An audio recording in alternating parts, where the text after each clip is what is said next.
So hello and welcome to this video in which I'm going to be solving the questions of a passage from CAT 2023 slot 3. I had in a previous video discussed the reading of this passage and what information we're supposed to take away from the passage after finishing reading it for the first time. So if you have not watched that video, I will recommend that you watch that video and then come to this video to look at the solutions of the questions. And as always, I'll encourage all of you to please try to solve the questions once yourself before you look at this video. All right, so let's start with question number one. First question says, from the passage we can infer that the author is likely to advise poor but archaeologically rich source countries to do all of the following except. So we know that from the passage, the author is asking poor countries which are archaeologically rich to make the patrimony laws a bit more relaxed so that we can have some other countries, the richer countries coming and performing the archaeological digs in those countries. So let's see which options are not in keeping with that opinion. That will be the correct answer because it's a negative question. That's a word except that we have to focus upon very intently. So option A says to find ways to motivate other countries to finance archaeological explorations in their country. Absolutely.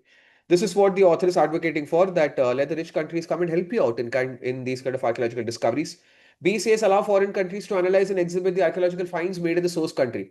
Yes, again, that is what option A is all about. It's about collaboration. It's about bringing foreign countries in to help them with these kind of activities, and they need to be incentivized by giving them the right to analyze and exhibit these finds.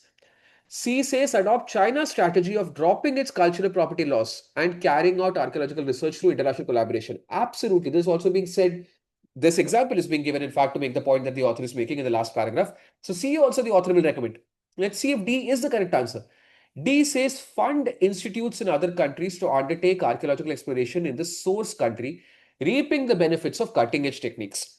Now, reaping the benefit of cutting edge techniques from rich countries is absolutely something that the author will advocate. But funding institutes in other countries, see, the entire problem of poor countries is that they are not being able to find the funds to have their own archaeological digs.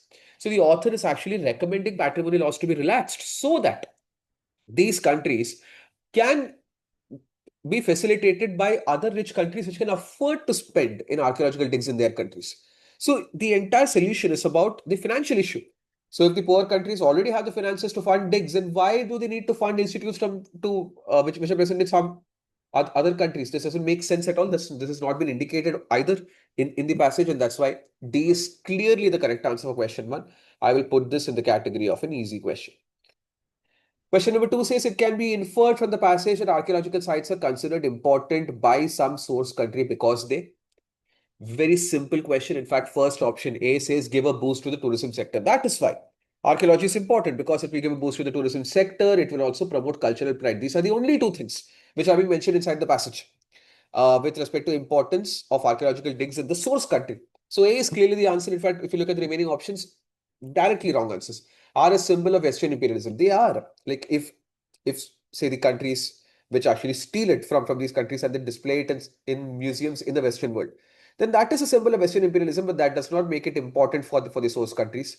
Generate funds for future discoveries, not mentioned in the passage at all. It just says it will help them in financial benefit for the source countries, but to generate funds for future discoveries, not being talked about in the passage, are subject to strict patrimony laws in most of the countries, yes, but that's not why archaeological sites are important. Archaeological sites are important because, again, as I said, in the passage it's been given to give a boost to the tourism sector and to improve cultural pride, and A is directly given in the passage. So even question number two is an easy question. Let's move on to three. Three says which one of the following statements, if true, would undermine the central idea of the passage. The central idea of the passage is that patrimony laws should become more relaxed in developing countries so that rich countries can help them out in more archaeological findings.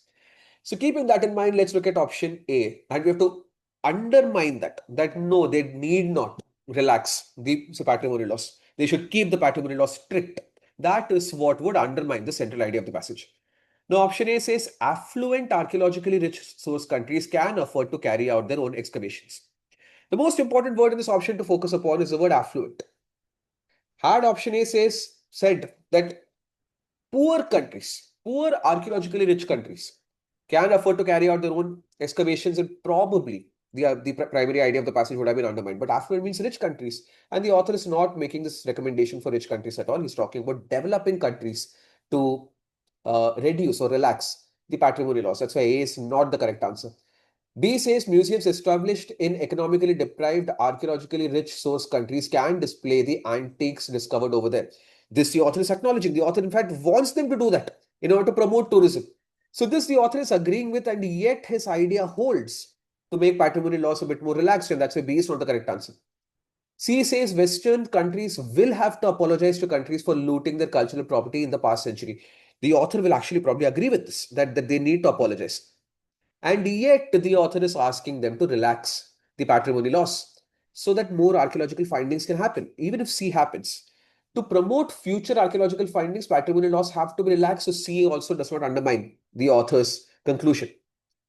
D, though, says UNESCO finances archaeological research in poor but archaeologically rich source countries. If this is true, if UNESCO willingly gives money to these poor countries for archaeological activity, then what is the use? What is the necessity of relaxing the patrimony laws? There is no necessity, and that's why D, if it is true, will absolutely undermine the idea of the passage.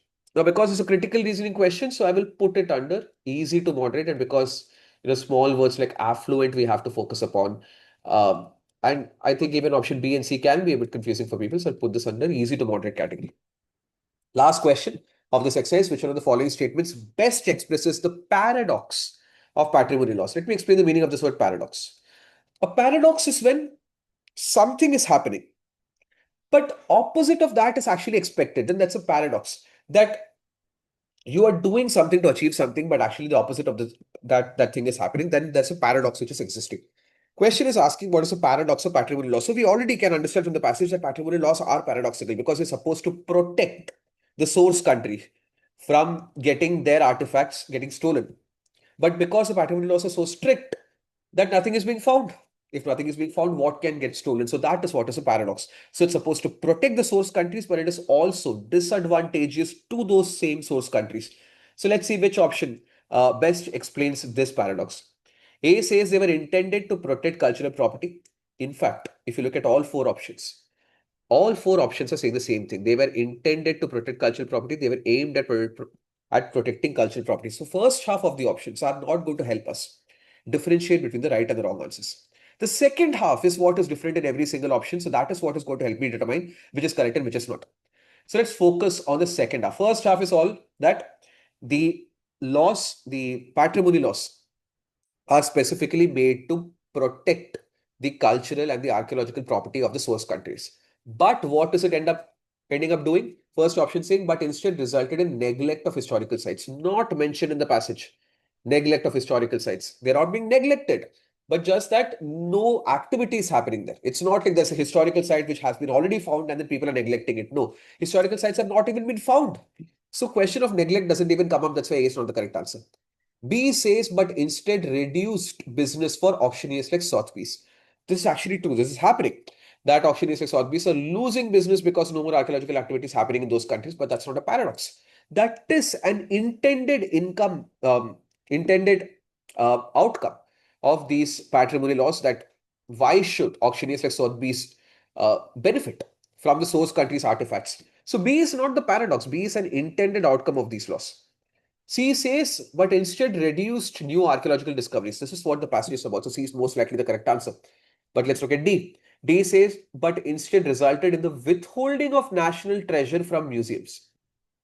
I don't think the author is talking about national treasures being withheld, that people are not letting it go into museums at all. In fact, the author is advocating for tourism getting incentivized. And that can only get incentivized if you find something and then you display it for people to come and look at it, maybe in museums in your own country. So no one is withholding anything from museums. That's why D is not the correct answer. But C is what the entire passage is about, and that's why C is the correct answer. This is also an easy question. So this is a clear example of an exercise where the passage was maybe a bit difficult to read in terms of context and language, but yet the questions are very easy. I would say that a good student who is considering VRC as an area of strength should get 4 out of 4 correct. 3 out of 4 is very, very possible. I can understand a bit of confusion between a few options and a few questions, but if you think about the options a bit, if you put in a bit of thought and hard work, I think 3 out of 4 is a very, very achievable score in this exercise. All right. Thank you.